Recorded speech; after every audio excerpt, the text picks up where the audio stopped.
നമസ്കാരം. ന്യൂസ് 11:30 സ്വാഗതം. സംസ്ഥാനത്ത് ഇന്നും ശക്തമായ മഴ തുടരും. കണ്ണൂർ, കാസർഗോഡ് ജില്ലകളിൽ ഓറഞ്ച് അലർട്ടാണ്. 8 ജില്ലകളിൽ യെല്ലോ അലർട്ടും പ്രഖ്യാപിച്ചിട്ടുണ്ട്. കോട്ടയം, എറണാകുളം, ഇടുക്കി, തൃശൂർ, പാലക്കാട്, മലപ്പുറം, കോഴിക്കോട്, വയനാട് ജില്ലകളിലാണ് യെല്ലോ അലർട്ട്. നിലവിൽ ജൂൺ 15 വരെ സംസ്ഥാനത്തുടനീളം ശക്തമായ മഴ തുടരാനാണ് സാധ്യത. കേരള തീരത്ത് പടിഞ്ഞാറൻ കാറ്റിന്റെ ശക്തി വർദ്ധിച്ചതും ബംഗാൾ ഉൾക്കടലിലെ ചക്രവാത ചുഴിയും കാലവർഷത്തെ സ്വാധീനിക്കും. ജൂൺ 15 വരെ കേരള, കർണാടക, ലക്ഷദ്വീപ് തീരങ്ങളിൽ മത്സ്യബന്ധനത്തിന് വിലക്കേർപ്പെടുത്തി. അകലാട് മൂന്നേനിയിൽ ദേശീയപാതയിലെ കുഴിയിൽ ചാടി ഭാരം കയറ്റിവന്ന ലോറി ചെരിഞ്ഞു.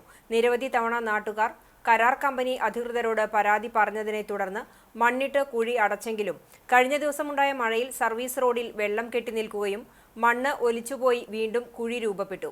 ഇതുമൂലം വാഹനങ്ങൾ കുഴിയിൽ താഴുന്നത് പതിവായി. വാഹനങ്ങൾക്ക് കേടുപാടുകൾ സംഭവിക്കുന്നതായും യാത്രികർ പറയുന്നു. വ്യാഴാഴ്ച രാവിലെ മരം കയറ്റി വന്നിരുന്ന ലോറിയാണ് കുഴിയിൽ ചെരിഞ്ഞത്.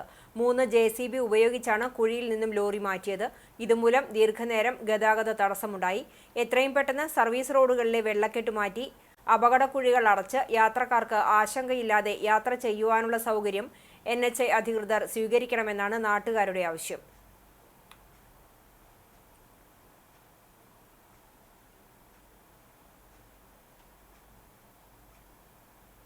ഒരിടവേള.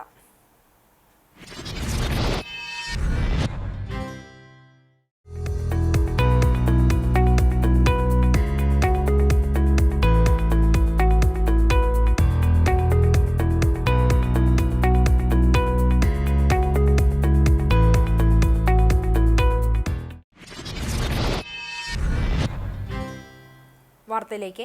കേന്ദ്ര സർക്കാരിന്റെ നിയന്ത്രണത്തിലുള്ള മൾട്ടി സ്റ്റേറ്റ് കോഓപ്പറേറ്റീവ് സൊസൈറ്റികളിലെ കോടികളുടെ നിക്ഷേപ തട്ടിപ്പിനെതിരെയും കാട്ടകമ്പാൽ മൾട്ടിപർപ്പസ് സർവീസ് സഹകരണ സൊസൈറ്റി തട്ടിപ്പിൽ പ്രതിഷേധിച്ചും CPIM കുന്നംകുളം ഏരിയ കമ്മിറ്റിയുടെ നേതൃത്വത്തിൽ പ്രതിഷേധ പൊതുയോഗം സംഘടിപ്പിച്ചു.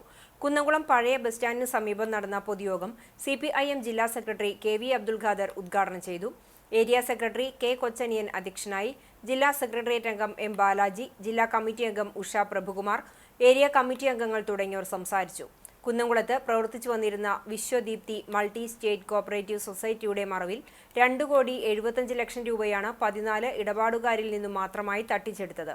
കോൺഗ്രസ് നേതാവായിരുന്ന കാട്ടകമ്പാൽ മൾട്ടിപർപ്പസ് സൊസൈറ്റിയുടെ സെക്രട്ടറി വിവിധ സംഭവങ്ങളിലായി 2 കോടിയോളം രൂപയുടെ തട്ടിപ്പ് നടത്തിയതിനെ തുടർന്ന് പോലീസ് അറസ്റ്റ് ചെയ്തിരുന്നു. ഏതാണ്ട് 2500ഓളം സഹകരണ സ്ഥാപനങ്ങൾ നമ്മുടെ സംസ്ഥാനത്ത് നല്ല നിലയിൽ പ്രവർത്തിക്കുന്നുണ്ട്. അതിൽ 5-6 സംഘങ്ങളിൽ കുഴപ്പങ്ങൾ ഉണ്ടായിട്ടുണ്ട്. കരുവന്നൂരിന്റെ യാഥാർത്ഥ്യം എന്താണ്? ഏതാണ്ട് 149 കോടി രൂപ നിക്ഷേപകർക്ക് ഇതിനകം ഈ പ്രശ്നം ഉണ്ടായ ശേഷം തിരിച്ചു നൽകി.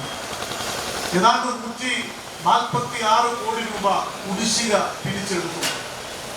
ഇനി കുടിശ്ശിക കിട്ടാനുള്ളത് ഏതാണ്ട് 300 കോടി രൂപയാണ്. തിരിച്ചു കൊടുക്കാനുള്ളത് 256 കോടി രൂപയാണ്.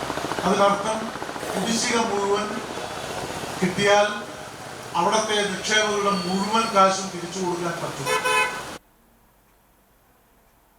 ചരമം. തൊഴിയൂർ പാലേമാവ് ജുമാ മസ്ജിദിനു സമീപം മാളികയിൽ മൊയ്തുട്ടി നിര്യാതനായി. 81 വയസ്സായിരുന്നു. ഖബറടക്കം രാവിലെ 11-ന് പാലേമാവ് ഖബറിസ്ഥാനിൽ നടന്നു. IP കുടുംബാംഗം ഖദീജയാണ് ഭാര്യ. സുനില, സുമി, ജാസിം എന്നിവർ മക്കളാണ്. ഇതോടെ ന്യൂസ് 11:30 സമാപിക്കുന്നു. നമസ്കാരം.